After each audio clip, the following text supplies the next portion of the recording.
ناظرین، آج میں آپ کے سامنے جو بیان کرنے جا رہا ہوں وہ یہ ایک ایسا واقعہ، ایک ایسا عملی نمونہ ہے کہ آپ کے سامنے آپ کس طرح انسانیت کی خدمت کر سکتے ہیں، احترام کر سکتے ہیں، کس کا احترام کرنا ہے، کیسے کرنا ہے، کیوں کرنا ہے، اور اس کا اجر آپ کو کیا ملے گا۔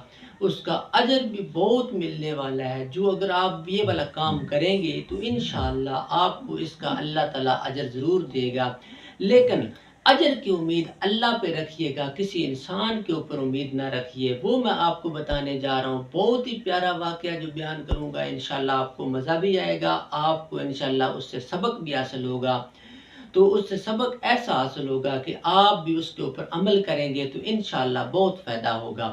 بسم اللہ الرحمن الرحیم۔ ناظرین، میں جو آپ کے سامنے ایک پیارے نبی صلی اللہ علیہ وآلہ وسلم کی زندگی کا واقعہ، بہت ہی پیارا واقعہ وہ بیان کرنے جا رہا ہوں۔ تو ایک قبیلہ تھا، طے قبیلہ۔ اس کا جو تھا نا، نبی کریم صلی اللہ علیہ وسلم کے پاس آیا۔ اس وقت کیا ہوا، ایک نوجوان لڑکی تھی، اس کا بچہ گم ہو گیا۔ اس قبیلے کے اندر سے ایک نوجوان لڑکی تھی، اس کا بچہ گم ہو گیا۔ ماں تھی آخرکار، وہ ادھر دوڑ رہی ہے، کبھی ادھر دوڑ رہی ہے، ڈھونڈ رہی ہے، پتہ نہیں میرا بچہ کہاں گیا، کہاں گم ہو گیا، کہاں وہ گیا ہوگا، کہیں کوئی چیز کھا نہ گئی اس کو۔ وہ اس ٹینشن کی حالت میں ماں تھی آخرکار، ماں کی ممتا جو تھی وہ تڑپ رہی تھی، کبھی ادھر بھاگ رہی ہے، کبھی ادھر بھاگ رہی ہے۔ جو ہی جب بچے کے پیچھے ادھر ادھر بھاگ رہی تھی تو اس حالت کے اندر اس کے سر سے چادر اتر گئی۔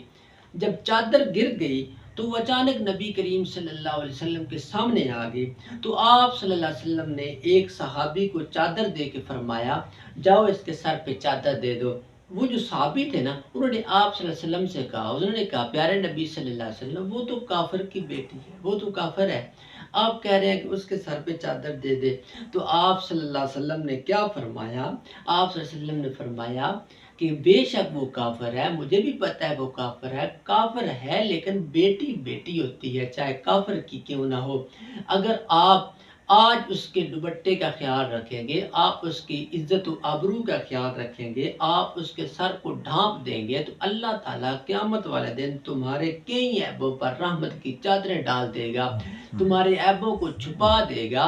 اس طرح پیارے نبی صلی اللہ علیہ وسلم نے عملی نمونہ کر کے دکھایا کہ آپ کس طرح عمل کریں، آپ کیسے عمل کریں۔ اگر آپ اس طرح کریں گے تو اللہ تعالیٰ کی طرف سے بہت ہی انعام حاصل ہونے والے ہیں، اللہ تعالیٰ کی طرف سے آپ کو بہت ہی انعام ملیں گے۔ ایسے آپ صلی اللہ علیہ وسلم نے احترام کر کے دکھایا، عورت کا اس طرح احترام کیا جائے، یہ آپ صلی اللہ علیہ وسلم نے ہمیں عملی طور پہ کر کے دکھایا۔ تو ناظرین، انشاءاللہ آپ کو ویڈیو پسند آئی ہوگی۔ اس طرح اللہ تعالیٰ ہمیں بھی عمل کرنے کی توفیق عطا فرمائے۔ نیکسٹ ویڈیو کے ساتھ حاضر ہوں گے، تب تک کے لیے اللہ حافظ۔